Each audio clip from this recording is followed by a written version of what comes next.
Hey everybody, this is Dominique with Black Girl Reviews, and today I am reviewing Selling Sunset Season 6, Episode 2, TBD on Bree.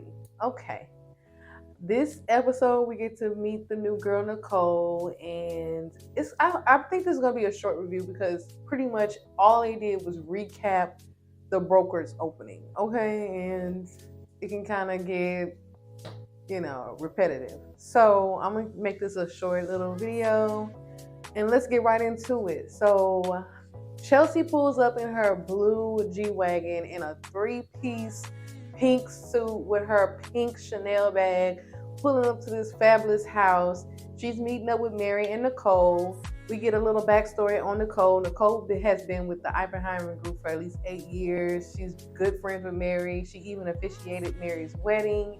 And she is all about real estate. She takes her job very, very seriously. And I like her.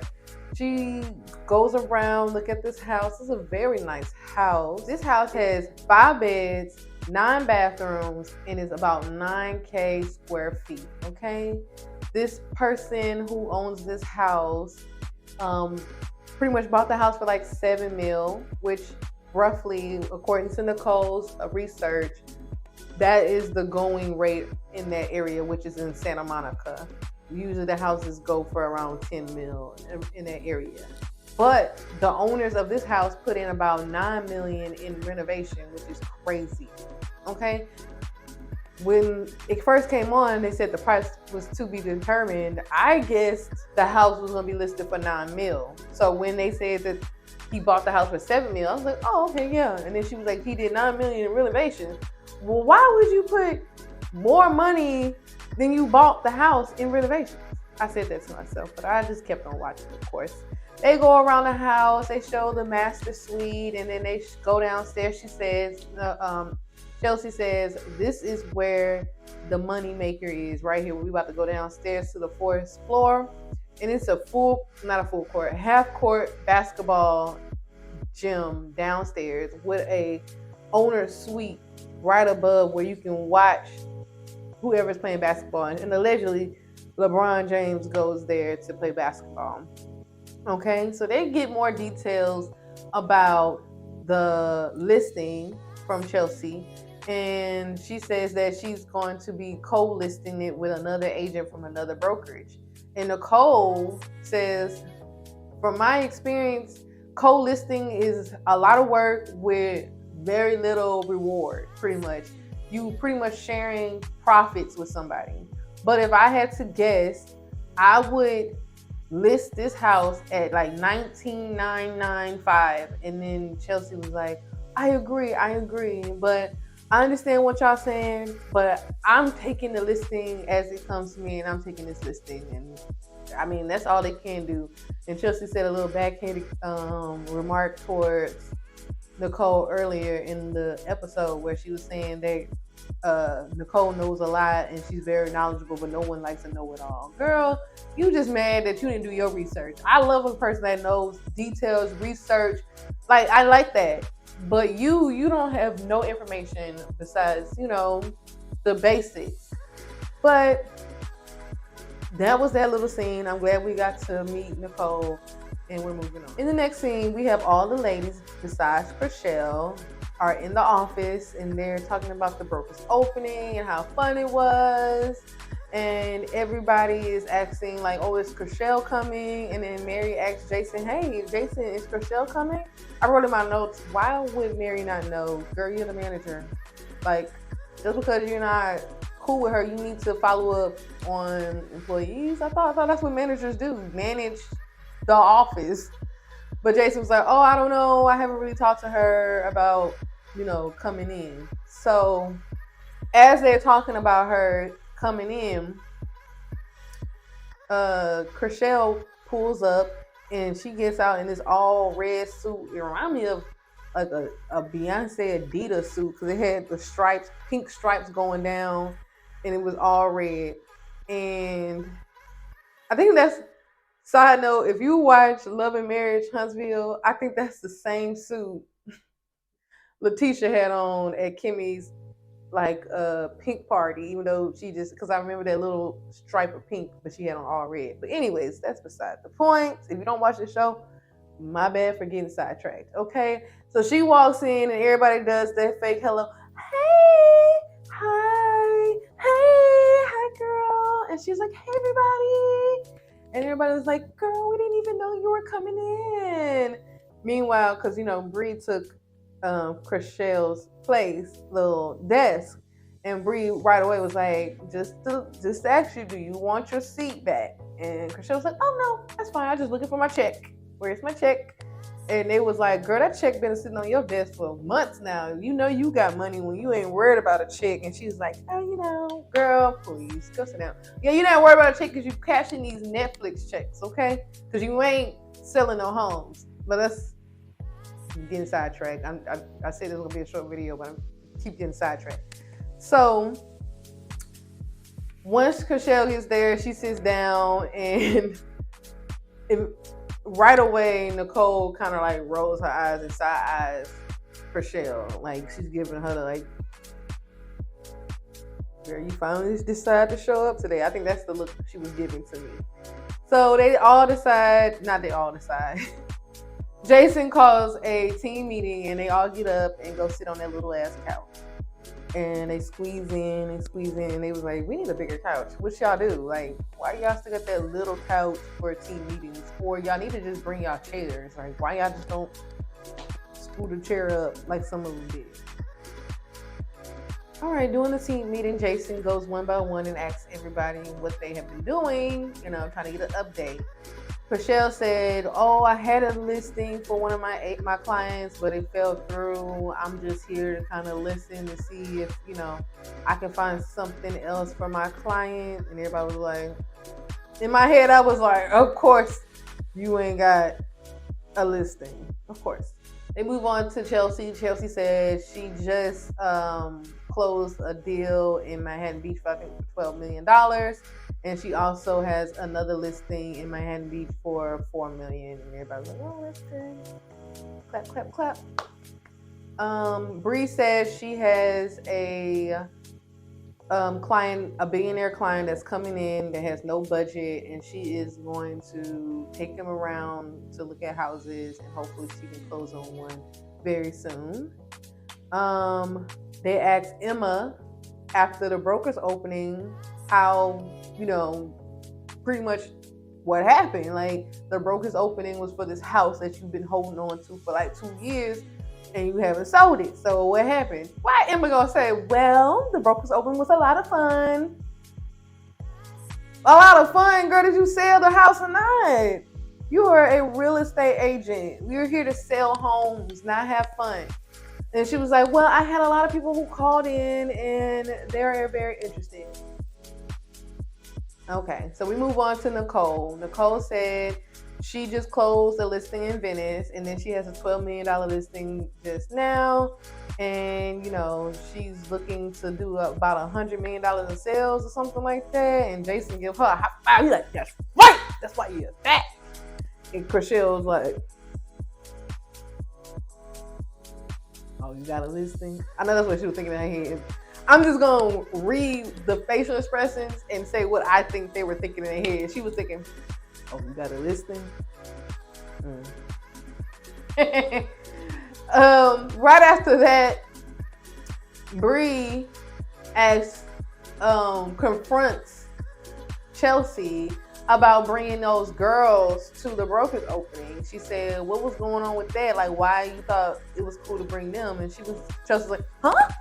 What? You talking about my dearest long lost friend? Like my dearest friend, like my best friend that I've invited to the broker's opening? What? Y'all have history? Is it bad history? And Bree was like, yeah, something like that. But I felt like, it was a setup. And Chelsea was like, what? No. And in her confessional, she said, I got 2 kids. I can barely have time to apply my makeup on my face, even though my face is always beat. She didn't say that part, but I'm saying that part. Her face is always beat, so how you don't have time to apply makeup? So do you think I have time to orchestrate a setup Why you didn't say that to her face? Why you just sat there like, why you made that face and just didn't tell her like, girl, I'm too busy. I'm closing listings. I don't have time to create a setup for you, girl. I don't know you like that. Why you didn't say it to her face? But in person, you was milk. But on confessional, you was like, I have two kids. I don't have time. Or I ain't set up. Girl, whatever. Girl, whatever. Moving on. In the next scene, we have Emma. She arrives to this home that I thought was the same home that she cannot sell. And I was like, girl, is this your only listing in my head? But then she says, this is another home, but this is owned by the same guy who I am doing the listing for the other home. This is his personal home and he's now selling it, and she feels proud that he believes in her and he's using her to list the home. This house has 5 bedrooms, 5 baths.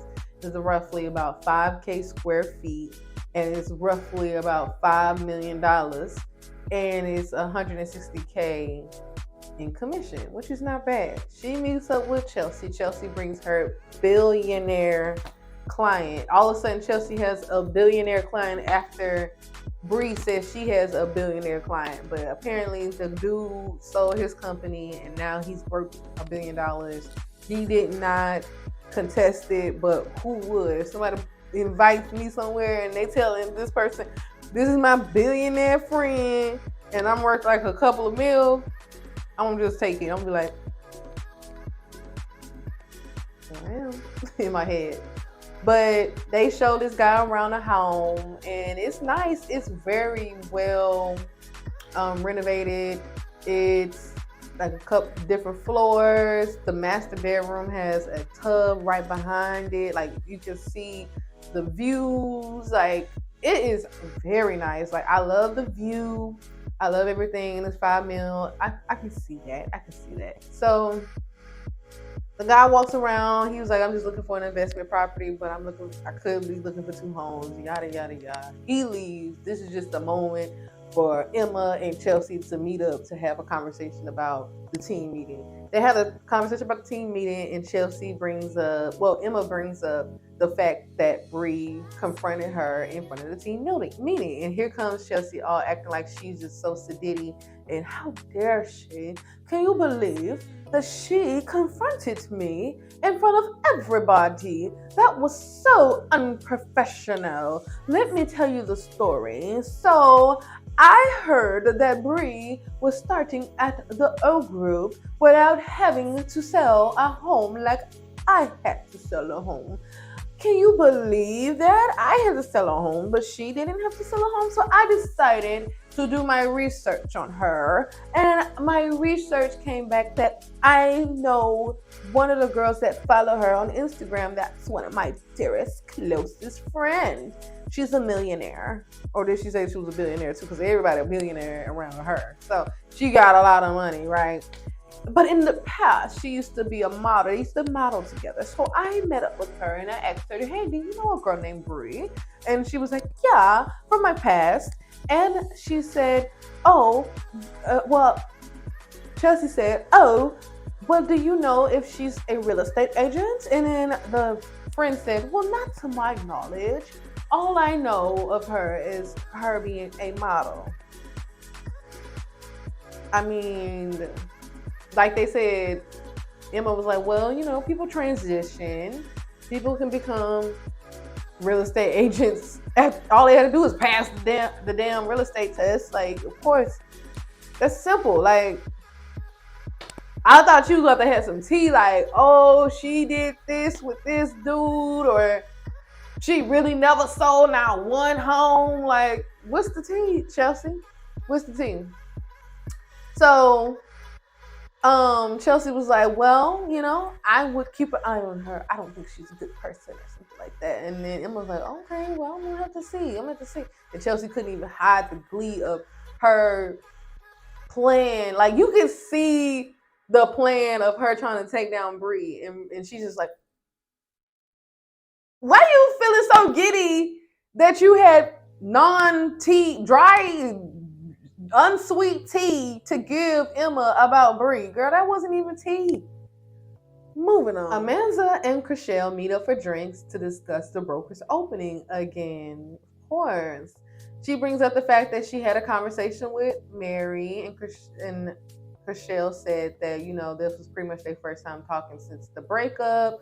She understands that, Mary took Jason's side in the breakup because she known Jason longer. But she also feels like, okay, yeah, I'm not with your friend anymore, but I have a new person in my life, and I would like for her to get to know her, but she hasn't took the time to get to know G Flip. Then they bring up Nicole. She asks Amanda, did you feel that coldness that I felt from Nicole? Like, I felt like a cold, like just brick wall of coldness hitting my wig. And Amanda was like, girl, what? No, I ain't feel nothing. Amanda, was you even at the meeting?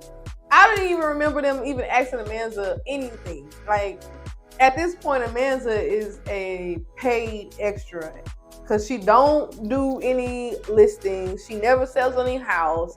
They don't even ask her. If they did ask her what was going on with her, they must have just cut it out because they didn't even, I don't even remember them showing her face during the team meeting, but I digress. So pretty much that was the end of that because Chrishell couldn't feed off Amanda on that scene because Amanda was like, girl, I ain't feeling no coldness from Nicole. And I forgot to tell you guys about the situation with Nicole when she said that there was a situation with her and Chrishell that happened in the past, and it pretty much left a bad taste in Nicole's mouth, but she never explained the situation. So during the meetup with Amanda, Chrishell explained kind of in her way of what the situation was. So she said that, when she first got with the Oppenheim group, she was co-listing with Nicole on a few listings, and, at one point, once the house sold, Nicole felt like Chrishell shouldn't be getting a cut of the listings, but Chrishell said, well, I did do an open home. I had a few clients come by to look at the home. I did a lot to try to get this house sold. So why would I not get any commission? Why would I not get a split of the commission? And Amanda was like, yeah, I thought y'all was cool. Like, don't you be like sending her, listings when you out of town? And she was like, yeah, I send her listings when I'm out of town. I always ask her, if you want to work on this or you want to take this because I can't make it to this. I always throw her stuff. So I don't understand what the coldness is about. So I guess we will see what the coldness is about later on.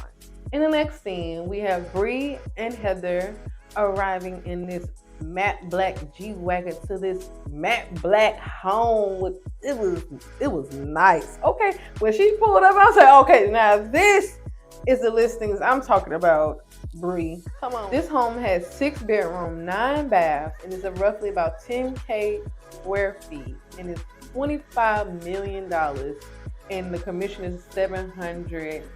Okay. So they meet up with a girl who is listing the home, and Bree tells the lady that she has a billionaire who is looking for a home, and she just wanted to scout out the home before showing him. And she was like, oh, let's go ahead and look around. I mean, it's nice. The kitchen was matte black with this like wood accent, like oak wood accents. The house was laid. The home with the pool with the view, but 25 mil. I guess it was 25. It's worth 25. It was nice. It was very nice. Waterfall. The bedroom was nice with the view, with the fireplace. It was my type of home. 25 mil. If I had it, I wouldn't buy it, but that's my type of home. So then they sit down and have a conversation to talk about the broker's opening once again. So pretty much Heather was like, what's going on? Like, what's going on, like, with you and Chelsea? And Bree breaks it down to her and let her know that, she feels like Chelsea tried to set her up by bringing those girls from her past to the brokers opening.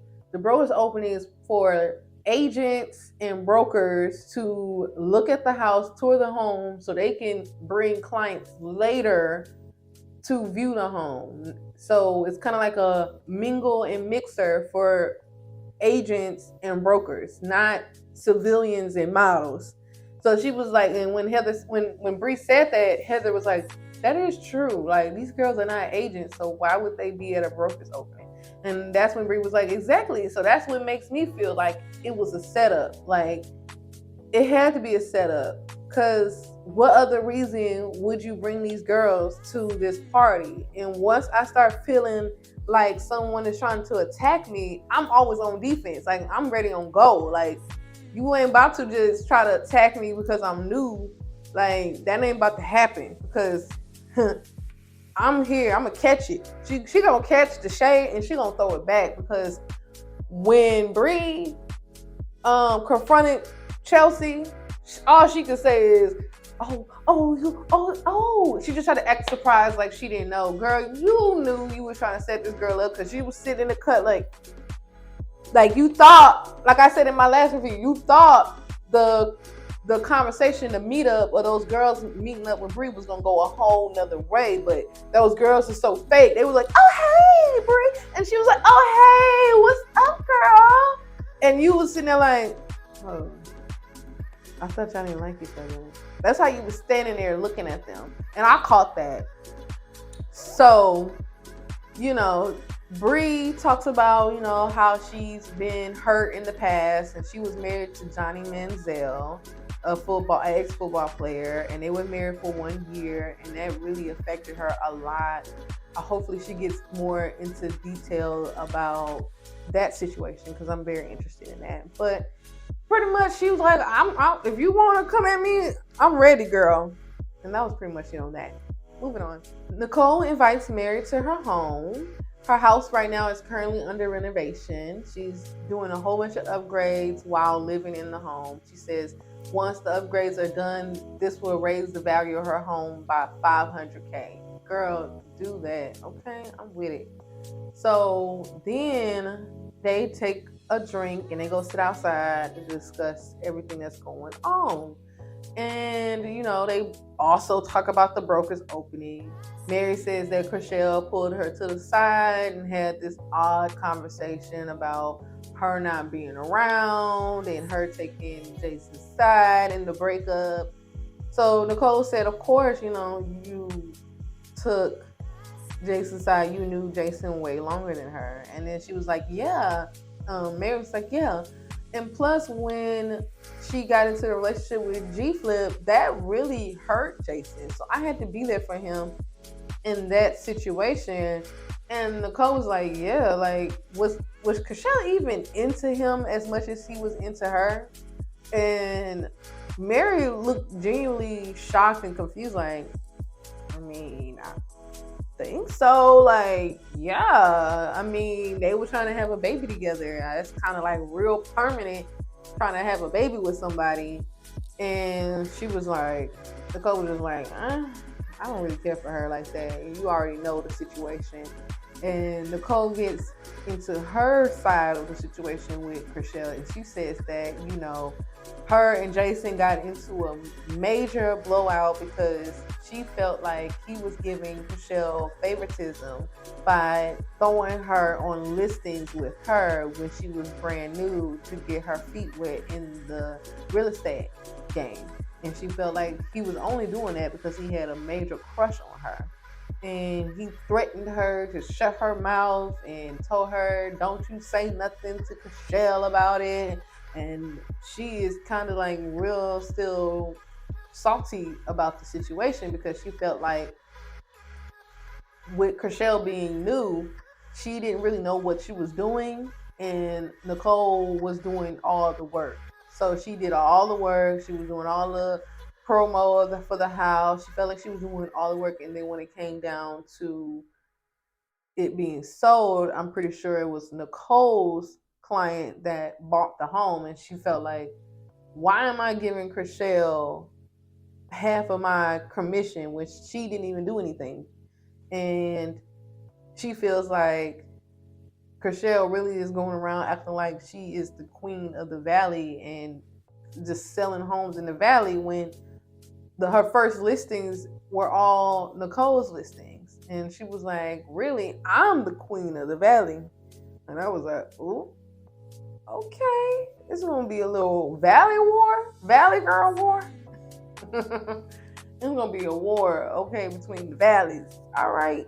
Mary feels like her, Chrishell, and Jason needs to have a sit-down conversation. Nicole shuts that down real quick. She's like, "Well, nope, I'm not having a one-on-one conversation. I'm not having a conversation with Jason and Chrishell together because all he gonna do is try to take up for her like he her daddy, and all she gonna do when I try to confront her, she gonna look at Jason, and Jason gonna feel like he needs to take up for her, and I'm not about to do that. I might have a conversation with Chrishell, but I'm definitely not having a conversation with both of them."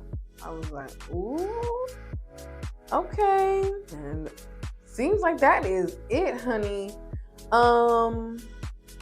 This was a good episode. I mean, it wasn't much going on, but we did get into Chelsea's plot to take down Bree, re-catching the plot and blowing it back at her. And Nicole and Chrishell little beef. I like this little beef. I like Nicole. So I'm team Nicole. Even though she knew, and I really don't know much about her, but I really don't know much about Chrishell too, because I felt like that whole Jason and Chrishell dating was a plot line. So I felt like that was fake.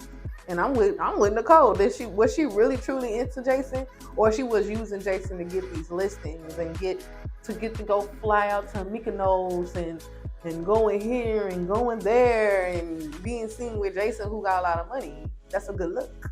Okay, I don't think she liked him. I don't think that's her type, and I don't think G Flip is her type. I wouldn't be surprised if she dating G Flip for a storyline and a plot line too. But who knows? Who knows? I have no clue. But I'm gonna rate this episode a B plus. No, I'm gonna rate it an A. I have no complaints about it. I'm gonna rate it an A. Yeah, I'm gonna rate it an A, and I can't wait for the next episode because I see that there's gonna be something going on. There's gonna be a lot going on this episode. So I'm a little excited for that. Okay, you guys, thank you so much for coming to listen and view my review on Selling Sunset. I hope to see y'all in the next one. Please like, subscribe, and comment.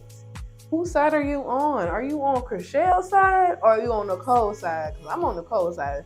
But if you're on Chrishell's side, let me know. Do you think Chrishell is doing everything for a plot line in the storyline? Or do you feel like her relationships are real? Because she's not giving selling homes. She's giving, since I can't sell homes, I'm going to act like I'm dating someone. And then right when, if Chrishell break up with this girl, right at the end of this season, I'm done with her. I mean, I'm already kind of done with her. Like, it's like the door is halfway open with her. But as soon as she break up with this girl after this season over, I don't know. Don't spoil it in the comments. I'm literally watching this. Like, I have not watched episode 3 yet. So do not spoil it for me in the comments. I know some of y'all just binge watch this. I have to take my time and take my notes. But let me know what y'all think in the comments below. And I'll see y'all in the next one.